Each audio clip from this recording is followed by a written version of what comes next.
Eating, stealing groceries, or straight up vandalizing stores has become a common trend in America.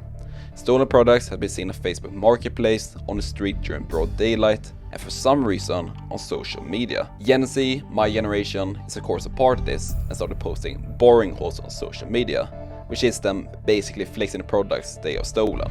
This has led to loads of stores shutting down all across the country, but the worst state by far is none other than California, or the city of San Francisco to be a little bit more precise. So why is San Francisco, the Golden City, the victim of this story?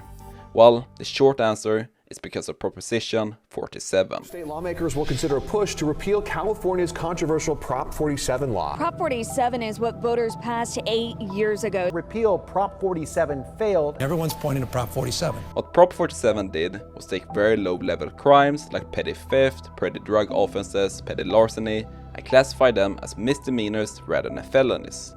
Now, the definition of a misdemeanor is a lesser felony. Thus, the highest punishment you can get is about a year in prison, where felonies on the other hand could result in death or a lifetime in prison depending on the state. Thus, if you get caught now, the consequences are a lot lower. Another thing Proposition 47 did was change how much you can steal before the misdemeanor becomes a felony, from $400 to $950. So, long story short, if you stole for less than $400 before, you get the same punishment as stealing for more than $950 now. And if you now steal for less than $950, you most likely get a fine or community service as punishment. But we have to remember that Proposition 47 not only affects San Francisco, but all of California. So shouldn't this be an issue in other cities like LA, San Diego, Sacramento as well? Well, it's actually a problem in the whole country. But what makes San Francisco stand out is the law enforcement and the number of crimes committed. In the beginning of 2023, San Francisco's police department, SFPD, presented this graph showing that this is the fewest officers they had in 15 years. So, since the department is understaffed, they can't focus on all of these small misdemeanors because they're catching bigger fish. However, since no one's getting punished for shoplifting, breaking into cars and so on, more and more people are doing it until it's normalized in the city, which has already happened. We're seeing all of these boring hauls because these people so used to stealing that posting on social media doesn't feel wrong. Just look at some of these videos, this person has stolen candy, makeup and stuffed animals, which points to this person most likely being a child. So now we are children stealing because of a TikTok trend, but which might be a surprise for most, this isn't the first time a stealing trend has gone viral on the app.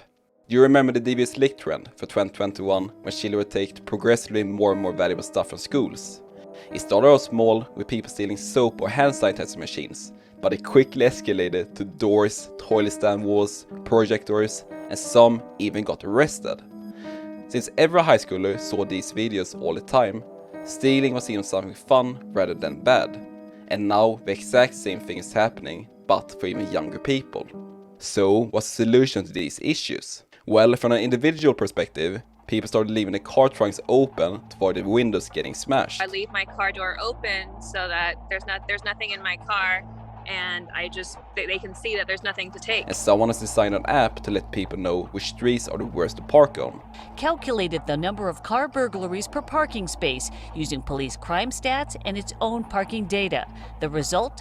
A list of the worst blocks for car break-ins. But police also tried to stop this by inventing a new law. The law addresses the issue in a roundabout way, requiring online marketplaces to collect and disclose information about third-party sellers who make more than 200 sales amounting to $5,000 or more in a year. Goods stolen online from retailers are often fenced online. So they basically want to track people that sell a lot of things on marketplaces, but I don't think that this is a good idea.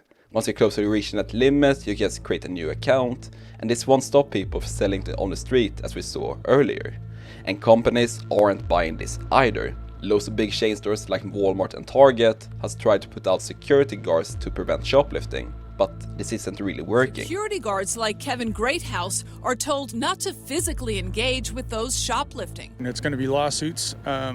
Obviously, they don't want ourselves or anybody else to get injured while we're out here attempting to make these apprehensions, and leave that to law enforcement. Is that frustrating for you? Very. Since a security guard and a cop have different rights, if a cop arrests someone, it's called an arrest, but for a security guard, it's called a citizen arrest. And these citizen arrests have a theme of leading to a lawsuit, which these companies aren't willing to deal with. So they're leading California and San Francisco all together. Stores like Amazon Go, Old Navy, Saks of Fifth and Office Depot are leaving California because of these break-ins. Or they might be leaving California because they have some of the highest tax rates in the entire US, and it's so expensive to rent offices and stores there in general. So in conclusion, don't steal, and if you're going to steal, don't post it on social media. Anyways, that is all I have to say. Please let me know down below what you think about the situation, and otherwise, Leo out.